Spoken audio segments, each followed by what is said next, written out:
Distinguished participants, colleagues, and honored guests, it is my delight to present the findings of the Elderly Impact on Nation Building Index, which is very relevant to this year's conference.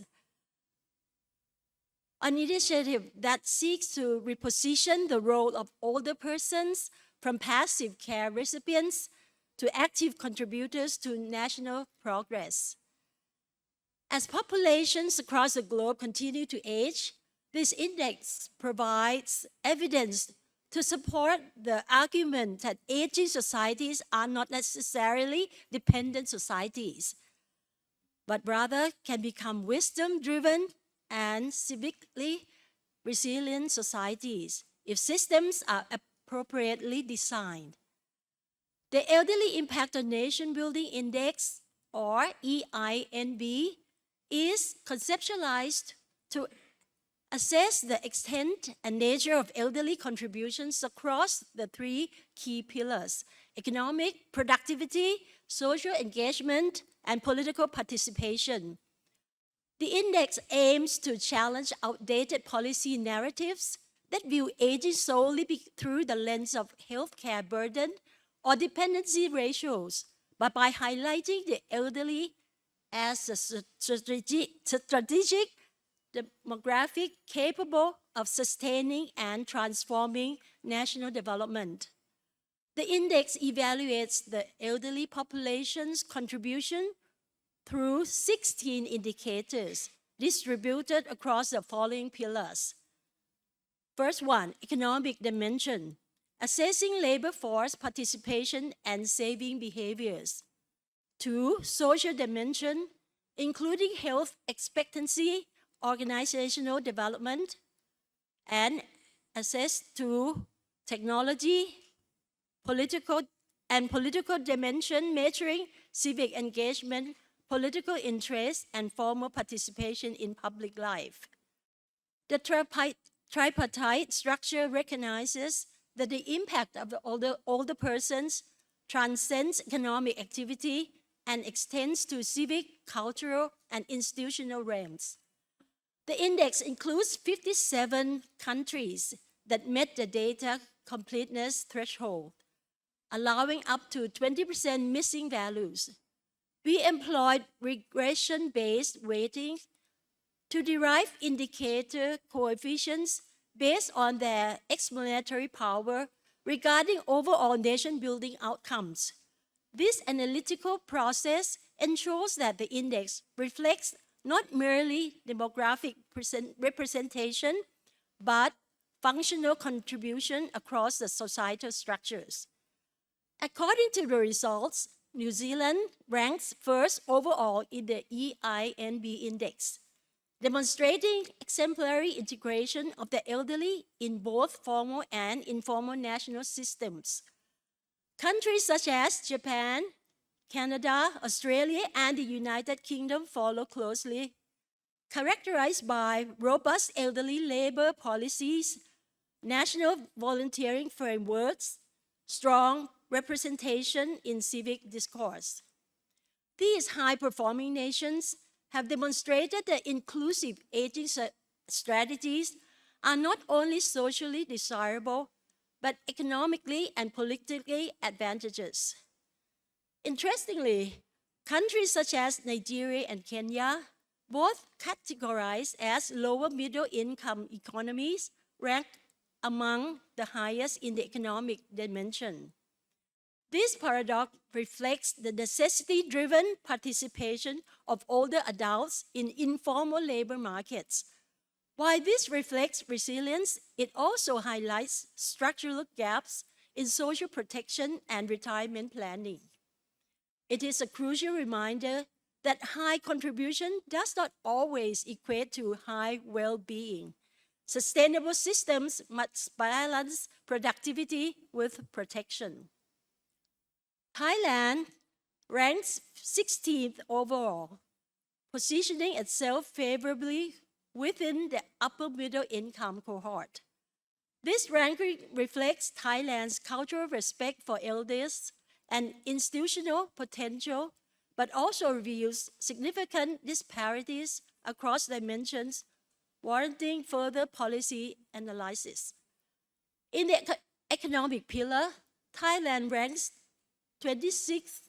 This low performance is largely contributable to low formal labor force participation among older adults, absence of reskilling of flexible employment programs, cultural expectations regarding post-retirement inactivity. Thailand's policy discourse must evolve beyond pensions toward lifelong economic agency, enabling older persons to remain productive on their own terms. Thailand ranks 36 in the social dimension, revealing one of its most significant blind spots.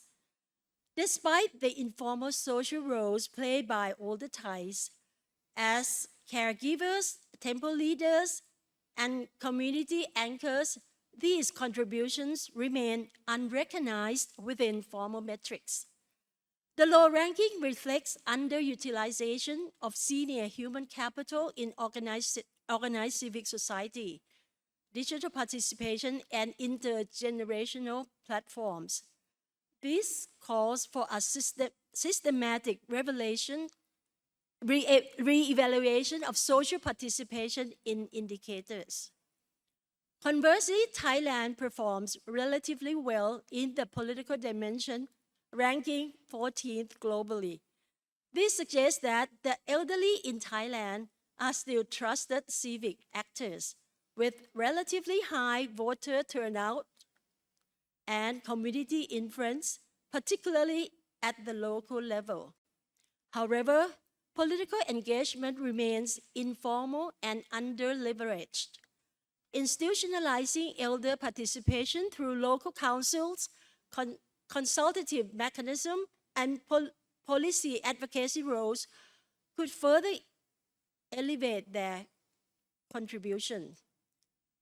From a comparative and policy perspective, three core insights emerge.